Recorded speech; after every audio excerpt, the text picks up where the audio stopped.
All right, so let's dive into something that's incredibly relevant, especially if you're thinking about the UPSC exams, Oh, crowd absolutely. management, Yes, and very the real. very real dangers of stampedes. This Hmm. is something that you're going to see come up in disaster management, governance, social issues, all key areas You that you'll guys. need to know for those exams. Yeah, and you know what's really fascinating is this isn't just theoretical knowledge Right. for the exams, right? Mhm. This is real-world problems that Indian policymakers are dealing with constantly. Oh, for sure. I mean, think about the Kumbh Mela, political rallies, even just crowded train stations. Yeah, Crowd management is just woven into the fabric of Indian society. it's so true. Yeah. And, a really tragic example that kind of brings this home is the recent Mahakumbh Stampede.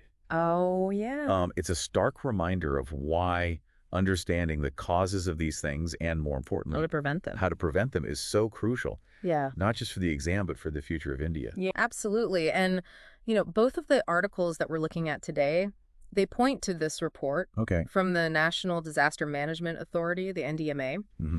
and they analyze a bunch of different stampede incidents in India. Okay. What's really chilling is they found that the majority of these disasters have happened at religious places. Wow, that's a pretty startling statistic. Yeah. But it makes you think, why religious places? Yeah, it's really a combination of factors, right? You think about the sheer scale of these gatherings, the intense beliefs that can sometimes, Yeah, lead to some emotional intensity, and often infrastructure that's just not designed to handle those massive crowds. right. So you can kind of start to see how those elements create a perfect storm. Yeah, that makes a lot of sense. Yeah. So what are some of the specific causes that they highlight?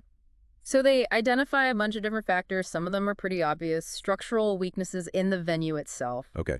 Things like poor barricading, really narrow exits, inadequate lighting. Yeah, it sounds like things that could be addressed with better infrastructure planning, Exactly. which I know is Huge a focus. huge focus in the UPSC exams. Absolutely, yeah. It's about understanding the connections between theory and the real world, For sure. right? But then you also have operational failures Oh, that yeah. contribute to these tragedies. Like what? Things like not having adequate crowd control, poor coordination between different groups that are involved, Right. and just exceeding the capacity of the venue. It seems like each problem could easily make the others worse. Oh, absolutely. If you have poor infrastructure, Yeah. it's even harder to control the crowd effectively. And if you exceed capacity, well, It just magnifies everything it magnifies the risk. exponentially. Yeah. Yeah, and then there's this unpredictable element, right? These triggering events. Okay. These can be anything from a fire or an electrical failure to even just like a sudden rumor Oh, wow. that sparks panic. It's like that saying, a single spark can start a fire. Yeah. Even with the best planning, it seems like there's always the potential for human behavior to throw a wrench in the works. That's exactly why understanding crowd psychology is so crucial. Oh, It's not just about managing physical space, it's about recognizing that a crowd has its own dynamics and responding in the right way. okay. So how do you manage something as unpredictable as a large crowd? I mean, is it just about having tons of police and trying to control people with force? Actually, the report really emphasizes that just relying on force can backfire. Okay. It can increase anxiety and actually make things worse. Wow. So they recommend a more community-based approach where people kind of understand the risks and work together to stay safe. That's interesting. Yeah. So it's more about empowering individuals Yeah. within the crowd rather than just trying to control them from the outside. Exactly. It's about fostering that sense of collective responsibility Okay. for safety. But there's another challenge that both of these articles bring up, and it's a classic problem: overcrowding. You have huge demand, limited supply, and very little flexibility. Especially at religious gatherings. Right. You can't just expand the temple or change the date of the festival because there are too many people. Exactly. So you have to manage that demand. Right. One solution that both articles talk about is input control, Okay. basically managing the flow of people coming in. So like limiting the number of people allowed in at a certain time. Exactly. And this could be simple things like staggered entry times, Okay. or more complex things like having mandatory registration. Got it. In fact, the articles point to some successful examples of this. But like what? Both Vaishno Devi and Sabarimala have implemented these online registration systems Interesting. to help regulate the flow of pilgrims. Okay. And this not only helps manage the numbers, Yeah. but it also encourages people to arrive in a more organized way. That's really smart. Yeah, Instead of everyone rushing in all at once, totally. you have a designated time slot. Exactly. Could take some of the pressure off. Yeah. Probably helps with some of the anxiety in the crowd. Absolutely. It's a proactive approach that says, okay, we know we have these limitations. Let's work within them. Yeah. But even with all these systems in place, things can still go wrong. Right. And both of the articles point to some historical examples to illustrate this. We're talking about actual stampedes that have happened in India. Yeah, I mean, I remember reading about some of these, but it's hard to grasp the scale sometimes. it's true. India has unfortunately seen its share of these disasters. Yeah. Two cases that really stand out are the Mahakumbh Stampede in 2003 and the Kalubhai Yatra tragedy in 2005 at Mahakumbh Devi. Oh, right. Those were both horrific. Yeah. Didn't a lot of people die in those? Sadly, yes. Oh, wow. 29 people lost their lives at Nashik Mm. and a staggering 293 at Mahakumbh Devi. Oh, my God. It's heartbreaking. Yeah, And it really underscores how important it is to learn from these things absolutely. so we can prevent them from happening again. So what can we learn from these specific cases? What went wrong? So when you look at the investigations into these events, some really clear patterns emerge. Yeah. Inaccurate crowd estimates, Mm-hmm. inadequate infrastructure, Yeah. poor coordination between different authorities. These were major factors in both tragedies. So it's not just one thing. It's like a whole system failing. Right. It makes you wonder, I mean, were these events truly unavoidable, or could they have been prevented with better planning? That's the million-dollar question, and thankfully, both the NDMA report and the articles offer some valuable insight into prevention strategies. Okay. One key takeaway is that most stampedes are, in fact, avoidable with the right approach. That's encouraging, at least. Yeah. So what does the NDMA recommend? Well, they lay out this three-pronged strategy Okay. that's pretty straightforward. Right. Control the inflow of the crowd, Right. regulate movement within the venue, Mm-hmm. manage the outflow to prevent bottlenecks and exit panics. Okay. I can see how that makes sense in theory. But what would those strategies actually look like in practice? So let's take controlling inflow. Okay. Instead of everyone trying to cram in at once, Right. you could issue tickets with specific time slots, spreading out the arrival of the crowd. Okay. This also ties back to the registration systems we discussed earlier. Right. Great way to predict and manage those inflows. That's a really practical example. Yeah. That makes perfect sense. Yeah. What about regulating movement within the venue? How do you manage people once they're already inside? So think designated pathways for different groups, Okay. clear signage to guide people in the right direction, Mm-hmm. and trained personnel who can monitor the crowd and identify potential trouble spots before they become a real problem. So it's about having clear systems in place Exactly. and making sure people know how to navigate the space safely. Yeah. And of course, you need people on the ground who can adapt and respond to changing conditions. Exactly. It's not just about following a rigid set of rules. It's about understanding crowd dynamics and being flexible enough to adjust your strategies. Right. Because every situation is going to be a little bit different. Of course. And that brings us to managing the outflow.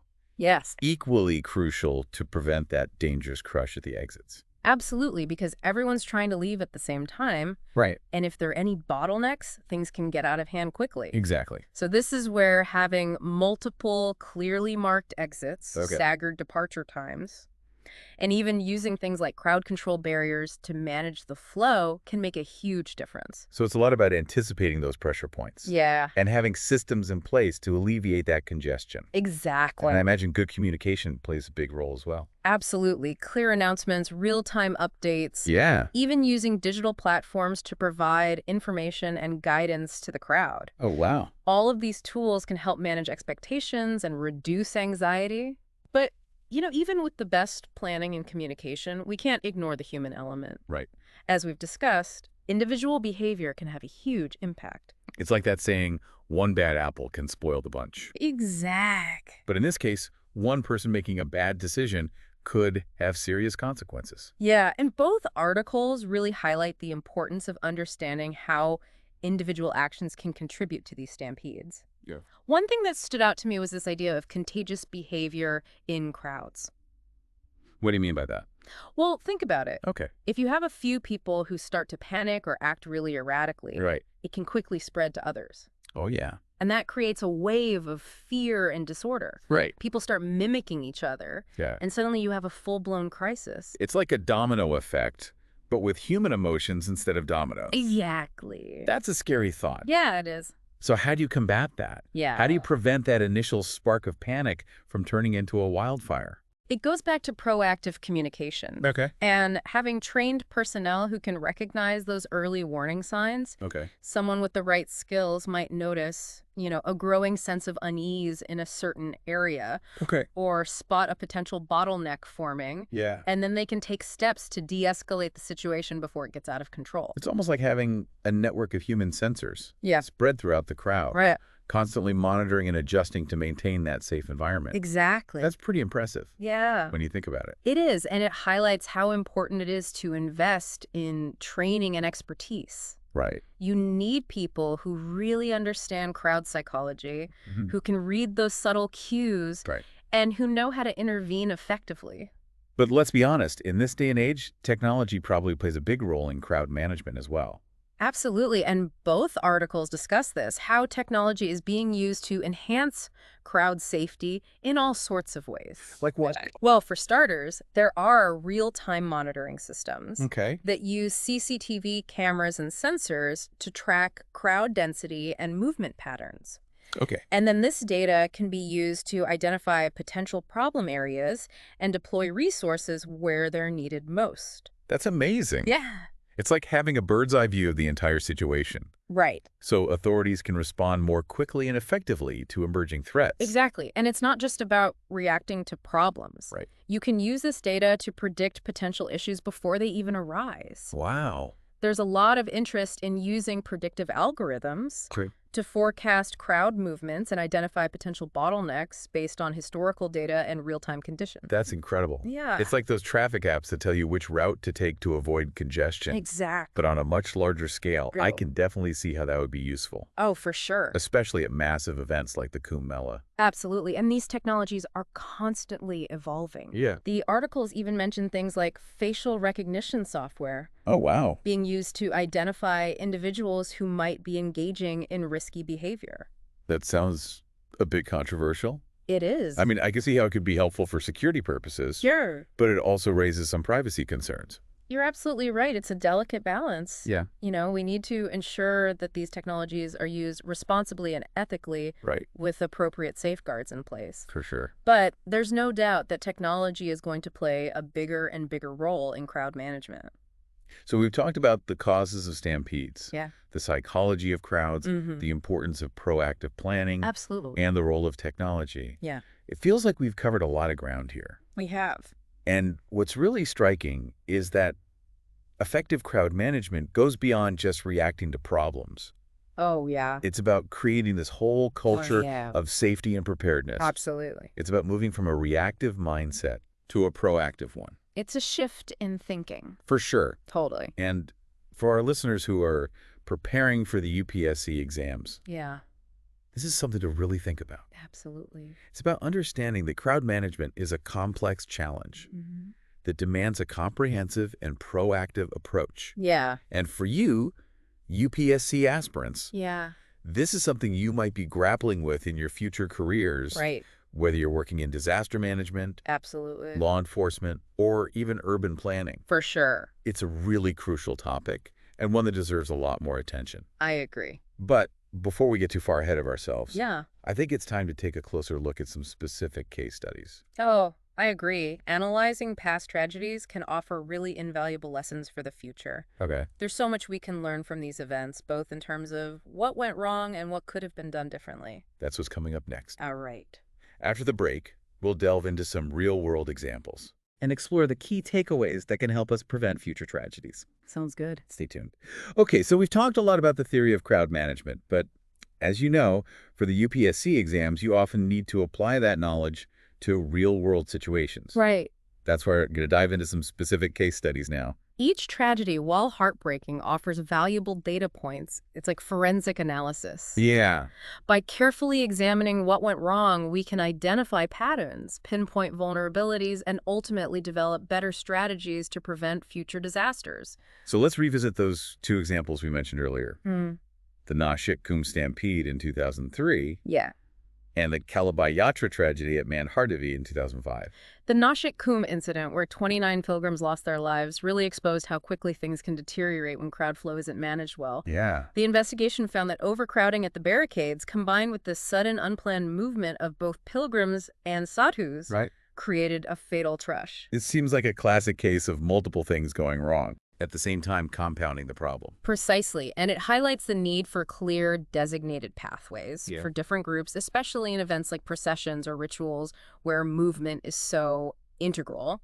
That makes sense. Now, the Yatra tragedy at Mahakumbh in 2005 was even more devastating with a death toll of 293. Right. What can we learn from that?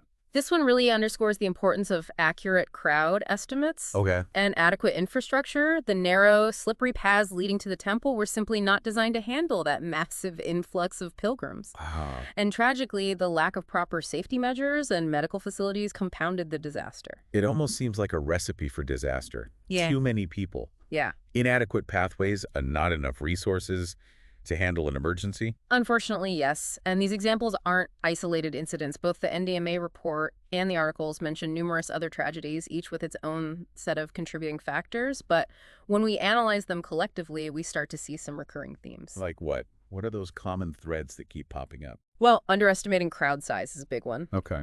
Then there's the issue of neglecting to maintain or improve existing infrastructure. Right. And often there's a lack of coordination between the different stakeholders involved. Yeah. Police organizers, local authorities. These are systemic issues that need to be addressed. So it's not just about fixing one thing. It's about a more holistic approach to crowd safety. Exactly. It's about moving beyond just reacting to crises and adopting a proactive, preventative mindset. And that's where the NDMA's recommendations come into play. Right. Remember that three-pronged approach we discussed? Control inflow, regulate within, manage outflow. Right. I remember it's about managing the crowd at every stage of the event. Precisely. And it's here that technology can be a real game changer. Both articles highlight how things like real-time monitoring systems, Yeah. predictive algorithms, and even drones for aerial surveillance can enhance situational awareness and improve decision-making. It's fascinating how technology can be used not just to react to problems, but to predict and prevent them. It's almost like having a crystal ball Yeah, that can tell you where the trouble spot's going to be. it is. And this data-driven approach allows for much more targeted interventions. But it's important to remember that technology is a tool, not a solution in itself. Right. You still need trained personnel who can interpret the data, make informed decisions, and take appropriate action. That human element, again, technology can give us the information, but it's up to us to use it wisely. Absolutely. So for our listeners who are prepping for those UPSC exams, what are the key takeaways here? This deep dive has really shown that crowd management is a complex issue with no easy answers. Yeah. It requires a multi-pronged approach that combines proactive planning, sound infrastructure, effective communication, and a deep understanding of crowd psychology. And don't forget the importance of technology, used ethically and responsibly, as a powerful tool for enhancing safety. Exactly. And for those aspiring to serve in the Indian Civil Services, this topic is crucial.